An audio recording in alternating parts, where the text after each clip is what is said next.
the difficult tasks developers face, I think bringing your game to a close has to be one of the toughest of all. By the end of a title like Batman Arkham Knight, the player has spent an untold amount of time with your game and they may not be ready to stop. Developers have to find a way to put a cap on that playtime, making it feel final but also rewarding, and that's tricky. I mean, sure, the journey is more important than the destination, and ultimately gameplay is king, but you're still going to be judged on how you end your game. So hey, why not go out with a song? And so I'm home in the asylum. Yeah, it's not quite what we expected to have play out over the end credits as Rocksteady's Arkham trilogy came to a close. In fact, it's kind of an awful nightmare, which I suppose is the point. Don't leave me, I cried.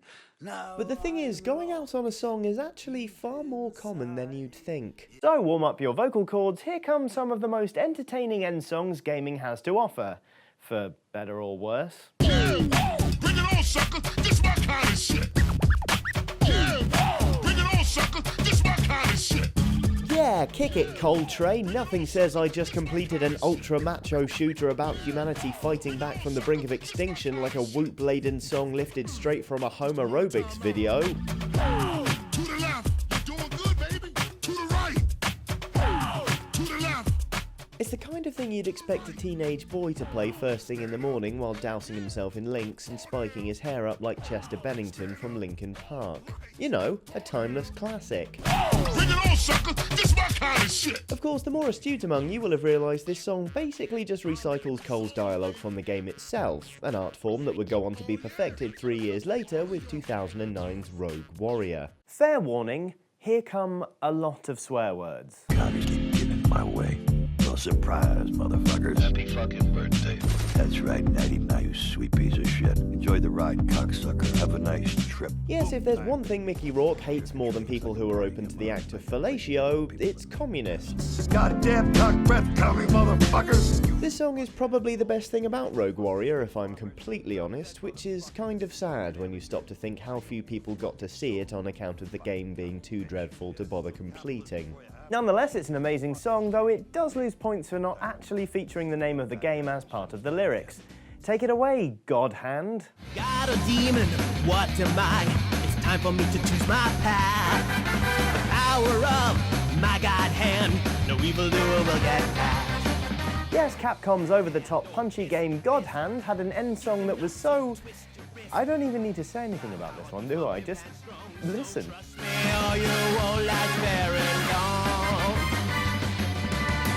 Dragon kick your ass into the Milky Way. Dragon kick your ass into the Milky Way. Has there ever been a more life-affirming lyric? No, but then again, Capcom didn't bother making bespoke ice speakers and guitars for their end sequence like Blizzard did for Warcraft 3. The group behind this oh-so-very early 2000s metal, by the way, is Level 70 Tauren Chieftain, a Warcraft-inspired band. At least they were called Level 70 Tauren Chieftain at the time. Originally they were Level 10 Tauren Chieftain, and then Level 60, Level 70, Level 80, Level 90, before eventually settling on Elite Tauren Chieftain. I bet Slayer never had to put up with level caps. But rapidly evolving, band name or no, it's a pretty sweet way to close out a video game, which is more than can be said for Splosion Man, because this stuff is absolute nightmare fuel.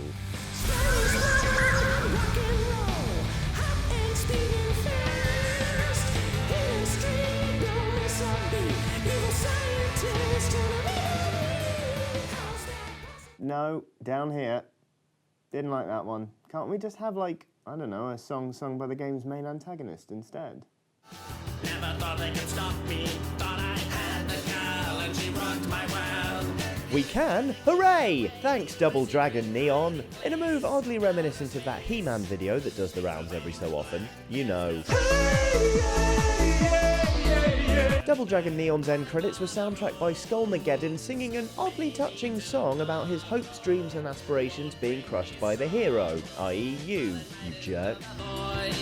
Got me thinking that I was destroyed.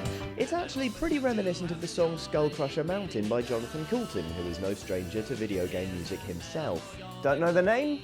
Don't worry, you know his music. This was a triumph.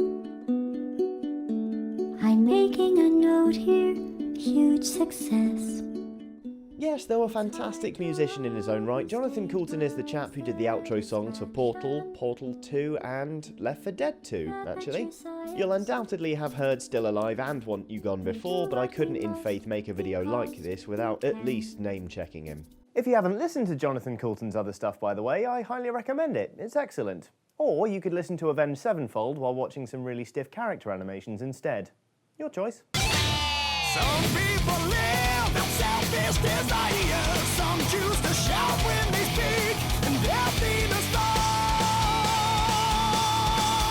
If there's any better way to close out a Call of Duty game than to get two of the characters on stage with a metal band and make a really shonky music video out of it, then actually that would be very welcome, because that's kind of what happened with Call of Duty Black Ops 2, and it was pretty lame. And I kind of like Avenged Sevenfold.